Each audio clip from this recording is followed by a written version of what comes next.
Menstruation is one of Mother Nature's gifts to humankind. Without it, none of us would exist.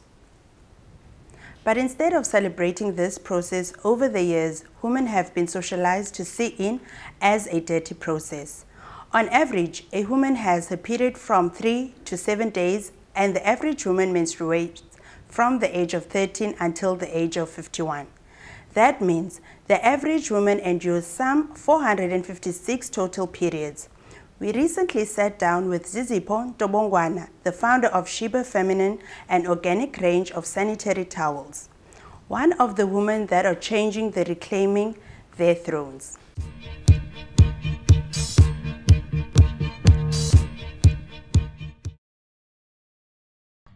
So how it all started is that last year I was doing my honors, right, in African studies.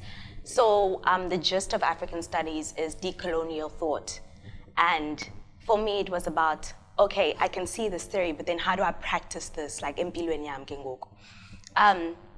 So I think sometimes we see decolonization, as something that's political and out there, but what about decolonizing your space, your personal space? So that's when I began to question, like, okay, well, I was sitting on the toilet when I began to question exactly what goes into, my tampons, my pads. I was reading the boxes and I wasn't seeing ingredients. And I think part of decolonizing or being in that space is questioning and finding out, okay, who actually makes these things that we use? Like, who owns the economic power behind these companies?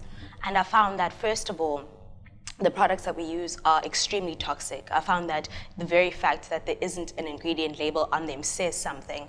So I started there, did my research, and then I found that the companies behind these products that we use every single day as people that menstruate are actually people that don't menstruate themselves. So they don't care for ingredients, like abakhatali, because what are they trying to do? Use the cheapest materials to make the cheapest products so that they can make money off of them. They know we need them. They know it's a necessity.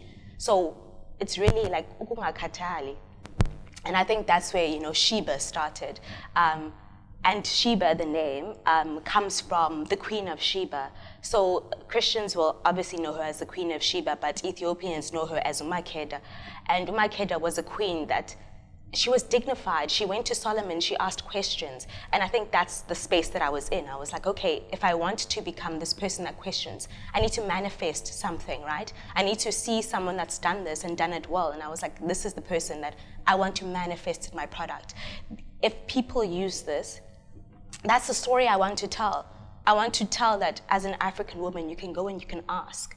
And if there are no answers or the answers don't suit you, you can start something yourself, So first of all, Sheba is 100% organic cotton. So that's the biggest difference, I feel. The products on the market, oh wow, the things that go into the products on the market, I can just tell you a few of the ingredients. There's rayon. Rayon is actually, it's associated with the increase of TSS, which is, the toxic shock syndrome. Chlorine, the whiteness that we see in the tampons and the pads, that's chlorine. Then, through that process, it creates something called dioxin, and dioxin is actually a carcinogenic. These are things that we're not told.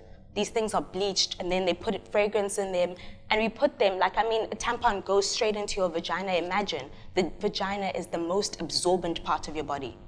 So imagine what you're absorbing, those are the biggest things where I was like, okay, no, something different. And like I say, Sheba is 100% organic cotton. And I say organic cotton and not cotton because cotton is one of the dirtiest crops, right? So if somebody is using just cotton, that means that herbicides, pesticides, etc., those residues are in your pads, are in your tampons. So it's important, it's imperative that it is organic cotton. Secondly, Sheba is biodegradable, which means, as you guys know, we use a lot of these. I mean, an average woman uses about 11,000 to 6,000 of these in her lifetime. So imagine, these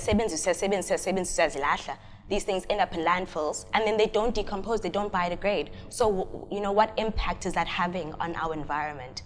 So the second thing, and obviously very important as well, is that Sheba is biodegradable. And I guess Sheba as a brand, what's important and what's different about Sheba as a brand is that we're trying to revolutionize feminine hygiene. So by having ingredients on our labels, I think that's important. I think transparency, you know, says a lot. I think that knowledge is power. So if we have ingredients on our labels, you can actually go and read for yourself, okay, what is actually in this product, you know? I think that, you know, even the argument, people have been arguing, bana, condoms is for free, so why is it that, sanitary products, we don't get them for free? So it's not a choice. It's not a choice to menstruate. We have to menstruate. It is what it is. So I definitely do believe that government should be giving out sanitary products for free. I feel like that should genuinely be a discussion that Parliament is having. And right now, especially because, as we've noticed, there are African countries that are coming out and saying that, actually, this is a thing. We need to do this. But in that, I do feel like the products that they give need to be quality products, because what I've seen is that they give products, but then they give products that are toxic, or products that now, are they going to biodegrade? What's going to happen? So in that giving of sanitary products, we now need to look at, yes, give sanitary products, but what type of sanitary products are we giving?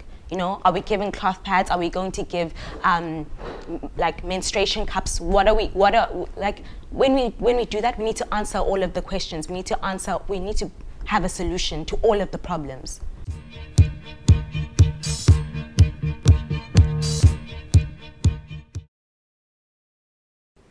Time to take a quick ad break. We'll be back shortly.